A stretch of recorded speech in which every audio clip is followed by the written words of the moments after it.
tal amigos? ¿Cómo están? Es un placer saludarlos el día de hoy. Nosotros somos Carlos Álvarez y Lucy Rodríguez y juntos somos La Vocecita. Hoy tenemos un tema súper interesante como todos. Hoy vamos a hablar de quién está detrás de tu pareja. Y no necesariamente es la otra o el otro. Ok, muy bien. Bueno, ustedes saben que nosotros abordamos una herramienta que se llama transgeneracional. Y el transgeneracional habla del análisis del árbol genealógico, de estos códigos, de estas fechas que hay en el árbol y que nosotros también pues tenemos una afinidad con ciertas figuras en el árbol. Pero hay una frase que me gusta mucho y es que menciona que el árbol no permite vacíos. Ajá. El árbol genealógico no permite vacíos, es decir, que cuando una figura falta en el árbol por alguna muerte, algún drama, entonces nosotros lo vamos a llenar a través de nuestra pareja o a través de nuestros hijos. Sí, realmente nosotros pensamos, o es la común, el común concepto de que nosotros nos enamoramos de una persona o que nos volvemos pareja de alguien porque nos gustó, porque nos atrajo, porque nos parece increíble y este tipo de cosas, pero no es así. Entonces, efectivamente, no es así. O sea, el punto es que cuando nosotros nos vinculamos con alguien lo hacemos desde diferentes factores y era lo que veíamos en el capítulo anterior. Uno de esos factores es la parte biológica, que efectivamente genera una atracción física, química. Otra de ellas es las carencias emocionales que llena a la otra persona. Y hay una tercera forma que son los programas. Y esto es como que esa persona con la cual nosotros nos vinculamos en pareja, en el 90% de los casos cabe aclarar, no es la totalidad de las parejas, no se asusten, solo el 90%, y ese 90% se vuelve una pareja que se vincula a partir de factores inconscientes. Y estos factores inconscientes tienen que ver con todo lo que venimos cargando. Porque ¿cuál es la función de la pareja? Es poder preservar la especie. Y poder preservar la especie implica factores biológicos, implica factores emocionales e implica factores que tienen que ver con la propia supervivencia del clan. Como decía Lucia ahorita, el árbol no permite vacíos y entonces siempre va a estar tratando de llenar esos vacíos con alguien más. ¿Qué es lo que sucede? Que cuando nosotros nos empezamos a vincular con alguien, es como si fuéramos con un radar o con nuestro radio, los que han visto un radio. Ese radio tiene una antenita, sintoniza las estaciones AM, FM, y entonces cuando nosotros le ponemos a una estación el 88.1 de FM, ¿no? Entonces solamente vas a sintonizar aquello que está en esa frecuencia, y es la onda de radio que sale de la estación y que con tu aparato receptor va a tener un clic. Eso es lo mismo que pasa. O sea, nosotros emitimos una frecuencia, esa frecuencia va buscando con la antenita a dónde se puede conectar y entonces se encuentra otra nubecita de todos estos programas inconscientes y entonces se conecta de esa forma. Entonces, lo que hace que sincronicemos pues es toda la información inconsciente que es similar a la de la pareja con la que nosotros nos vamos a vincular. ¿Similar en qué punto? Similar en los temas que tiene que desarrollar cada uno de los árboles, a los dramas familiares, a los vacíos que hay en cada uno de los árboles. Y entonces cuando nosotros nos vinculamos, pues es a través de toda esta información que va haciendo clic con los diferentes aspectos. Y normalmente cuando hace clic es porque no hace clic en una sola cosa, hace clic en muchas cosas. Es como si fuera una checklist inconsciente que dice conflicto con papá, eh, representante del bisabuelo, hijo perdido, el tío que se fue a la guerra, etcétera. Y entonces vamos haciendo como checklist de todos los papeles que puede representar esa pareja y entonces ahí es donde nosotros nos vinculamos con el otro. Wow. Entonces realmente no nos enamoramos. Así es. Ya hablamos en El un programa programa anterior. anterior, Uh -huh. hablamos sobre el enamoramiento y el Uh -huh. amor, ¿no? ¿Cuál era la diferencia? ¿Cómo era que nos enamorábamos? Que de alguna manera son estas sustancias químicas que segrega el cerebro y que de alguna manera pues provoca ciertos comportamientos. Pero en este momento, analizando todo lo que tú mencionas, efectivamente en terapia, que es lo que nosotros hacemos, analizar estos conflictos de pareja, porque ¿quién no ha tenido un conflicto de pareja, no? Vienen vamos a solucionar diferentes conflictos como el hecho de no tener pareja, el hecho de no poder tener hijos, también el hecho de que siempre nos están poniendo los cuernos, ¿no? La parte de la infidelidad. Entonces, todos esos conflictos los vamos analizando a través de este árbol genealógico y vamos encontrando estas programaciones que tú mencionas, ¿no? Entonces, muchas de las veces estamos tratando de solucionar solamente la parte actual, pero toda esta información que es parte del 95% que no se ve, que es parte del transgeneracional, de la información que está ahí, que es parte de nuestro ADN, también nos afecta. Y entonces vamos encontrando esas parejas que son como reparadoras de nuestra historia, ¿no? Sí, lo que hacemos pues es como tomar estos elementos y entonces tratar de llenar esos vacíos y repetir historias de los ancestros. ¿Qué es lo que pasa? Que nosotros ya traemos un programa, o sea, lo hemos hablado en otras sesiones, nosotros traemos un marco de referencia y ese marco de referencia viene dado por toda la información que tenemos. Entonces, así es como nosotros vemos el mundo, así es como nosotros vemos las relaciones de pareja, así es como vemos el dinero, así es como vemos todo. Pero hay un tema que normalmente la gente llega a consulta con él y son los desórdenes amorosos. Y los desórdenes amorosos es todo aquello que no permite una relación en plenitud. Okay. ¿Sí? Y esa relación en plenitud no nos referimos a que sea una relación perfecta donde salgan flores y muchos colores y todo este tipo de cosas, ¿no? Es una relación en plenitud tiene que ver con una relación que sea funcional y que pueda vivirse sin este tipo de conflictos de gran alcance o que salen de los límites de tolerancia, ¿no? Claro, porque conflictos siempre vamos a tener, ¿estás de acuerdo? Somos dos personalidades totalmente diferentes, somos configuraciones totalmente diferentes, entonces conflictos creo que siempre va a haber. Bueno, son configuraciones diferentes, pero afines, porque si no, no te vincularías en pareja con otra persona. O sea, por mucho que sea diferente en la apariencia, en el fondo hay una similitud muy grande. Claro, pues es donde ¿Sí? se hacen el clic. Sí, entonces, ¿qué es lo que nosotros vemos con todo esto? Que cuando nosotros nos vinculamos con esa pareja y vivimos un conflicto, ¿cuáles son esos conflictos? Lo más común, pues son los temas de infidelidad, son los temas de no poder tener hijos, son los temas de el papitis o la mamitis, son el tema eh, se me va otro, ayúdame, Hay personas que han venido porque no se quieren casar y no se pueden sí, casar, no pueden tener no pueden pareja. tener pareja o realmente no llegan a tener un compromiso formal y ellos quieren casarse, realmente tener como una boda bonita y todo esto, pero siempre pasa algo que hace que no lleguen a esa parte formal, ¿no? Y otro muy importante también, que es el más común de todos, que tiene que ver con los incestos simbólicos.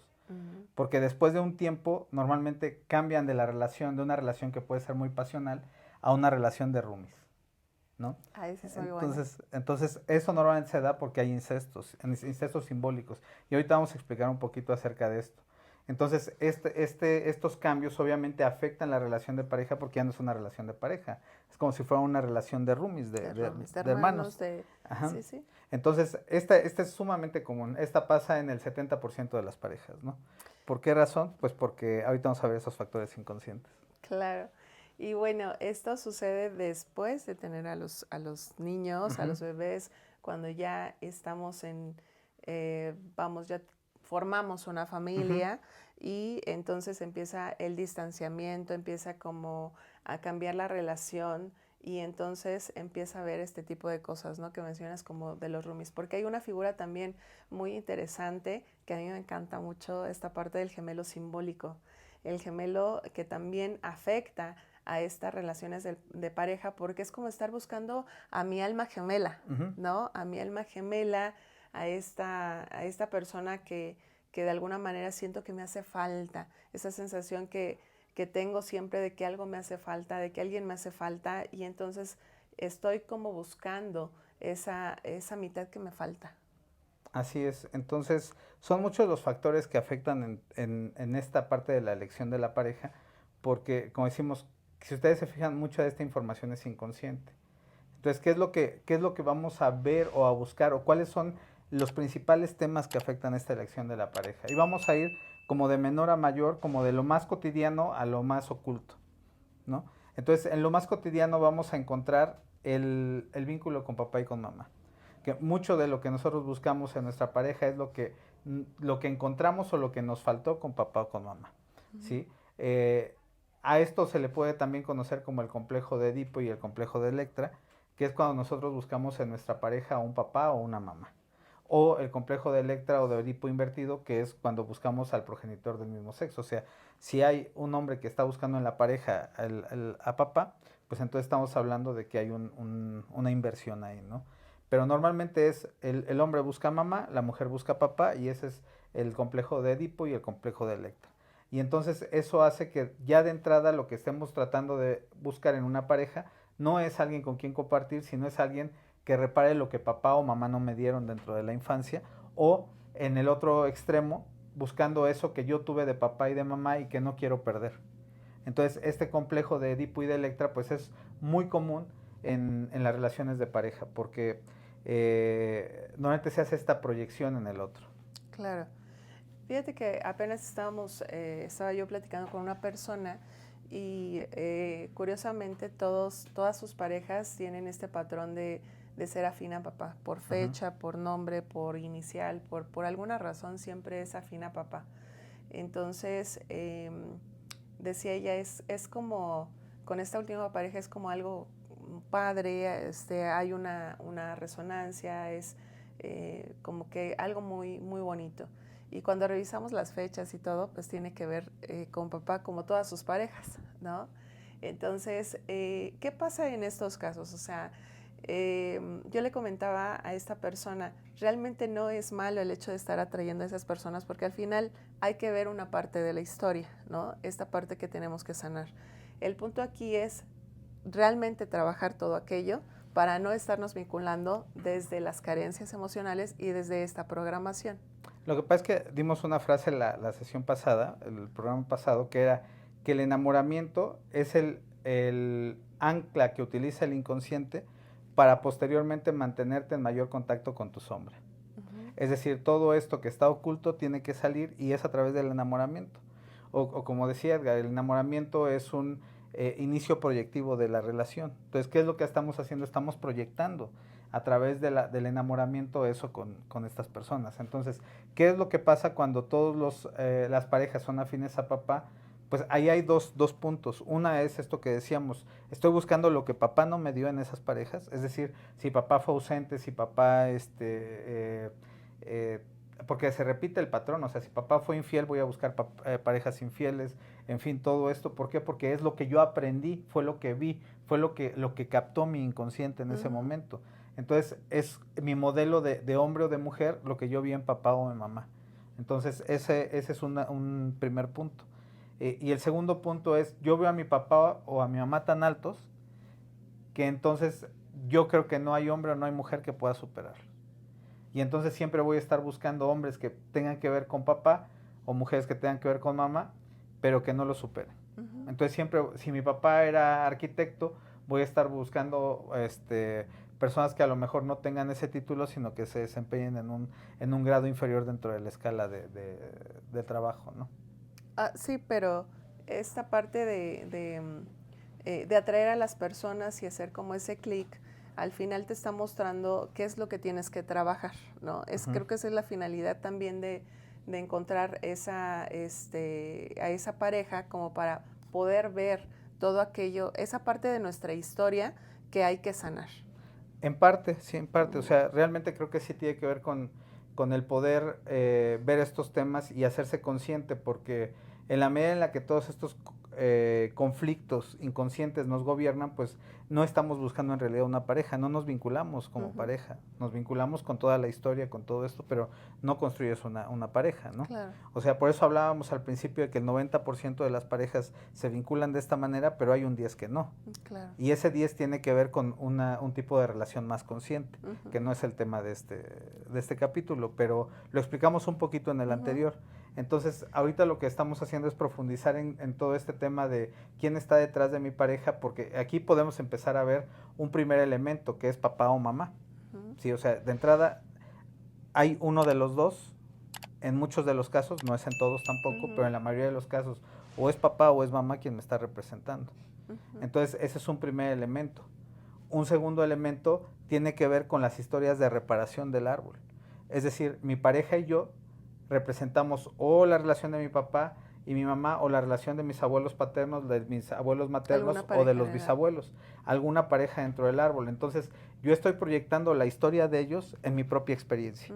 Entonces, si hubo un tema de infidelidad en una de esas parejas, entonces probablemente yo esté reparando esa historia de infidelidad, viviendo la infidelidad en alguna de las dos polaridades, siendo o recibiendo la infidelidad.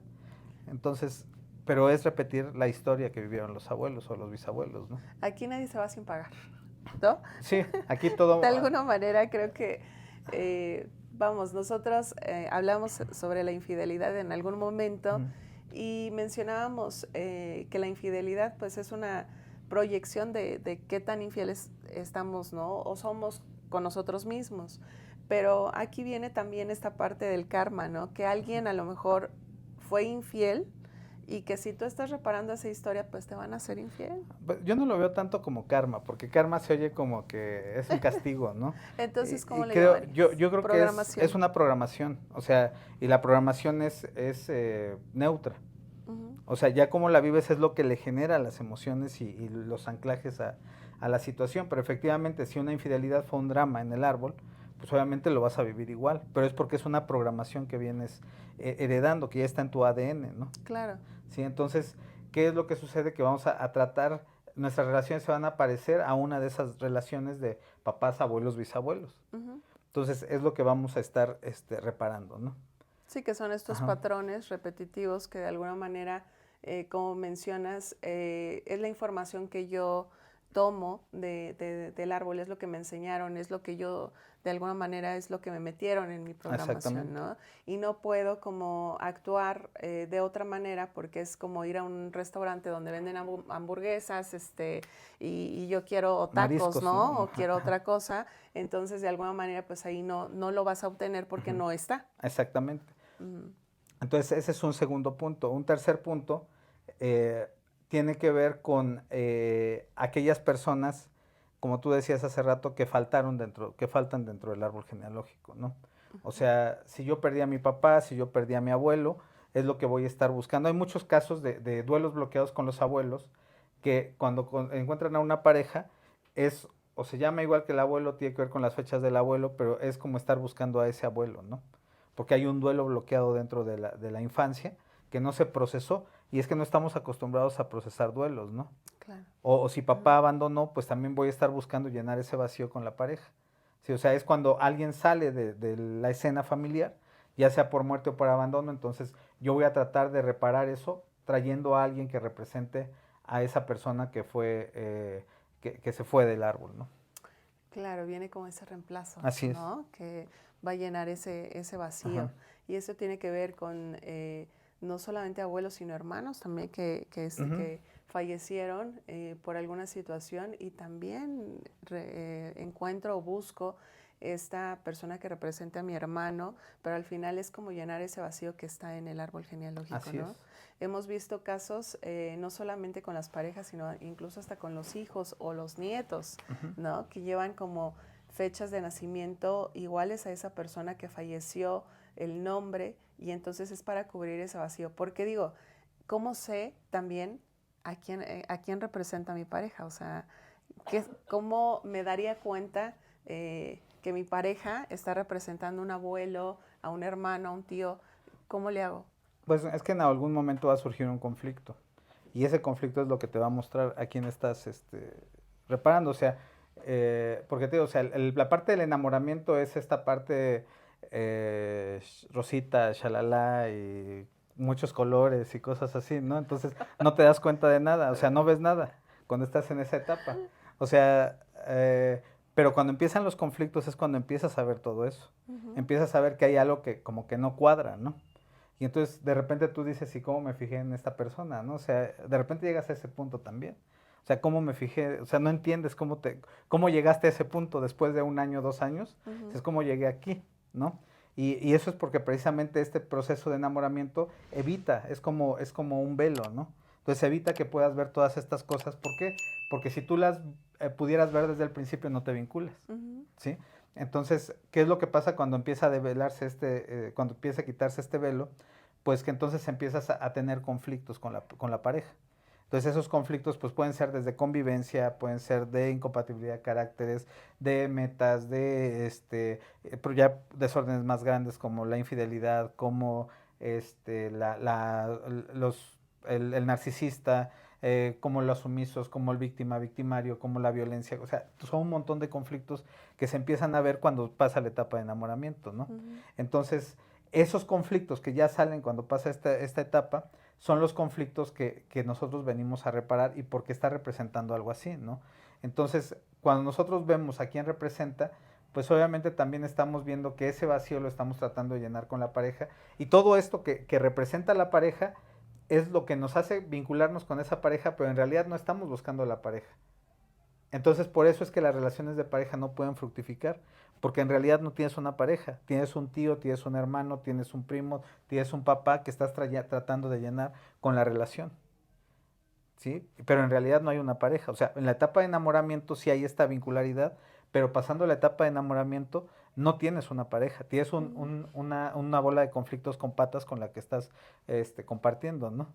Pero es lo que te está mostrando, o sea, te está mostrando todos estos temas que hay en el árbol genealógico, o no nada más en el árbol genealógico, también en la gestación, ¿no?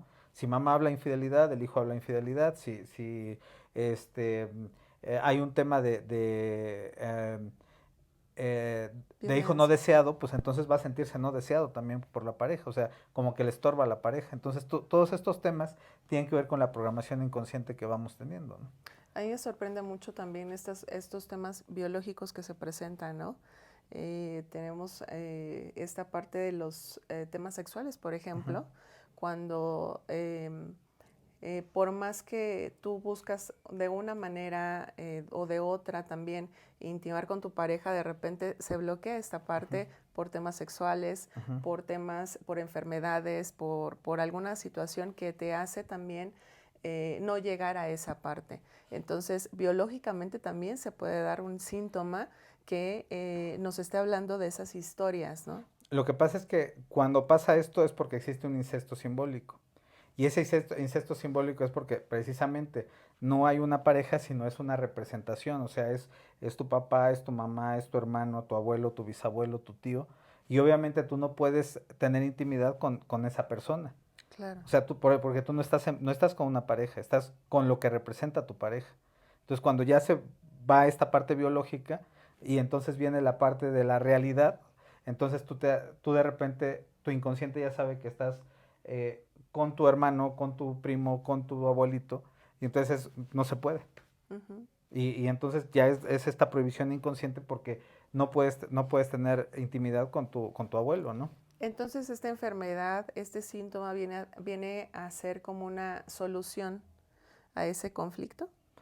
Sí, de alguna forma, o sea, porque el incesto, vamos a hablar, o sea, el tema del incesto biológicamente se da cuando no hay forma de que, o es admitido socialmente más bien, cuando no hay forma de que la especie pueda seguir sobreviviendo, es decir, tribus, espacios donde ya no hay otras formas de reproducción, entonces el incesto es permitido, pero nada más tiene la función biológica, porque el incesto a nivel social, a nivel vincular, pues es algo que es señalado, ¿no? Sí, en Entonces, algún ajá, momento se permitían estas relaciones entre primos, entre ujú, familiares, ¿no? sí, Como para salvar la la especie. especie, exactamente. Entonces, pero es solo los fines biológicos, Ujú. pero que ya en una parte moral ya está mal visto. Entonces, ¿qué es lo que sucede? Que toda esta información no, pues entonces yo, como es mi primo, mi tío, lo que sea, Ujú, entonces no puedo vincularme con él, o sea, si no es ese fin reproductivo. Por eso es ujú. que muchas veces después de que se tienen los hijos, se pierde el deseo sexual, ¿no? Ok. Porque sale esta parte del inconsciente donde se está manifestando como incesto. Ujú. Entonces ya la parte biológica ya fue cubierta, entonces ahora como incesto ya no puede ser, ¿no?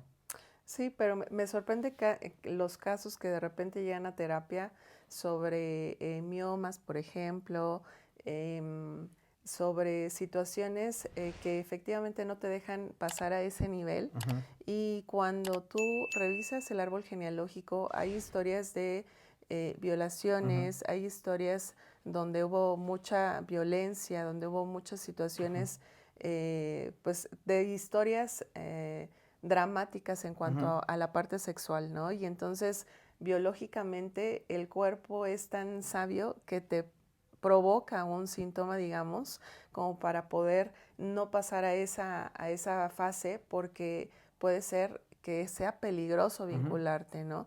Entonces, es impresionante cómo el mismo cuerpo te va dando esas soluciones biológicas para no relacionarte de esa manera ujú. y no llegar al Así sufrimiento, es. a no llegar a esa parte de todo lo que sucedió en el árbol genealógico, porque llega un momento en donde dices, ya no, ya Ujú, basta, ¿no? Hay tantos temas de violaciones, ujú, de incestos, y que además se vuelven secretos, ¿no? Y que personas que me llama mucho la atención, personas que tienen conflictos de tiroides, por ejemplo, que nos está hablando de una violencia con alguna autoridad porque se vuelve un escudo, o está bloqueando ese chakra porque pues hay secretos en el árbol genealógico y no está permitido hablarlo. Y también se bloquea esta parte para poder ver todas esas historias que no se han contado, que son conflictos y que obviamente repercuten también en las ujú. relaciones de pareja. Así es. Y es que muchas veces los árboles se vuelven complementarios, Uh -huh. los árboles se vuelven espejos y lo que pasa en el árbol de mi pareja es lo que pasa en el mío. Incluso muchas veces se pueden llegar a repetir los nombres. O sea, mi pareja tiene el nombre de mi mamá, de mi abuela, de Uh mi -huh. bisabuela, Así, así, entonces impresionante. siempre hay como una resonancia entre los dos Uh árboles -huh. porque se vuelven espejos, Uh ¿no? -huh. Y muchas veces la historia que se da en esta parte en mi árbol, por parte de mi mamá, a lo mejor es el árbol que se da la historia que se da en el árbol de mi pareja en los abuelos, por decir algo, pero es como la misma historia, es como resonante. Incluso muchas veces pueden llegar a coincidir el número de hijos, o sea, si son tantos hermanos de este lado, son tantos de este, y entonces son como cuestiones muy afines de los árboles de la pareja, ¿no? Uh Entonces, eso es algo que nosotros podemos ver como información complementaria, porque lo que yo no sé de mi familia, yo no sé de mi árbol, Sí, si yo lo veo en el puede árbol de mi reflejar. pareja, ahí puedo encontrar información de todo esto. Y es súper interesante porque uno piensa que uno toma decisiones y en realidad es el inconsciente el que las toma, ¿no? O sea, si tú ves muchas veces en el momento en el que te relacionas con tu pareja, puede corresponder al momento en el que se relacionó un abuelo o una abuela, o el momento o la edad en la que murió el abuelo o la abuela, y entonces empiezas a ver cómo empiezan a encajar todas las fechas, porque si a lo mejor eh, eh, tu papá murió a los 38 años, tú consigues a una persona que tiene 38 años y entonces ahí te vinculas. Porque ese es un ciclo biológico en el cual tú vas a hacer clic con esa información. Entonces, las edades son importantes para saber en qué momento me estoy vinculando y cuál es la historia que estoy reparando del árbol genealógico. O sea, es apasionante ver todas estas señales, eh, todos estos datos porque te muestran historias, ¿no? Oye, ¿qué puedo hacer? ¿Qué podemos hacer como para poder salir de estas historias o de estas relaciones de pareja pues conflictivas, ¿no? Porque todos quisiéramos una relación de pareja armónica, una relación de pareja que nos ayude a crecer, que podamos crear juntos y ese tipo de cosas. Eso es posible porque de alguna manera creo que eh, eso es lo que buscamos, ¿no? Yo creo que eso es a lo que aspiremos, pero que también tenemos muchos de los deseos no resueltos del árbol genealógico. O sea, en realidad hay que checar también si son nuestros propios deseos, porque muchas veces encarnamos lo que en el árbol no se dio.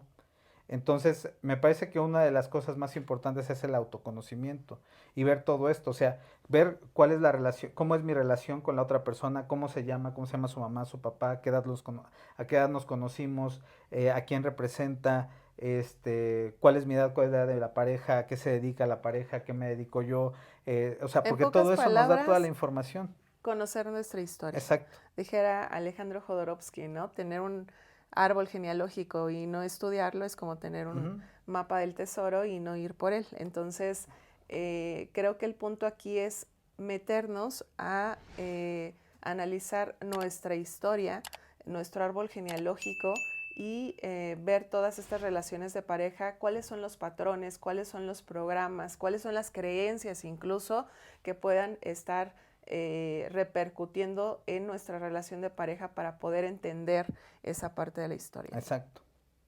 Así es. Pues es un tema muy rico, igual lo vamos desglosando también poco a poco, porque como ustedes pueden darse cuenta, son muchísimos temas, son muchos temas. Ahorita fue como una embarrada de por qué estos amores difíciles, estos desórdenes amorosos, porque en realidad, si tú vas con la gente, toda la gente tiene conflictos de pareja. Claro. O casi toda la Todo se gente. trata de vínculos. Casi todo el mundo tiene conflictos de pareja. O sea, y ese es el punto, porque es esa proyección de todas estas informaciones, ¿no? Entonces, los desórdenes amorosos y los amores difíciles están presentes en el 90% de las relaciones. Entonces, prácticamente todo el mundo tiene una relación complicada y es por este tipo de información, ¿no? Muy bien, pues entonces hemos compartido este tema de quién está detrás de tu pareja, así es que déjanos tu comentario para poder leerlo y dale me gusta a este video para que lo puedas también compartir con personas que pienses que le puede ayudar esta información. Entonces, este tema es súper interesante, como dices, nos quedamos cortos, hay que desdoblarlo un poquito más, pero ya en otra ocasión podemos profundizar con tus comentarios y con tus inquietudes para poder hacer otro video, otro programa de La Vocecita. Así es, no se les olvide seguirnos en nuestras redes sociales, La Vocecita en Facebook, La Vocecita en YouTube, La Vocecita en TikTok, Vocecita 1 en Instagram y La Vocecita en Telegram. Ah, y en Spotify también La Vocecita. Así es, muchas vocecitas para que no se te olvide escuchar a tu corazón. Nos vemos pronto, lindo día, chao, chao.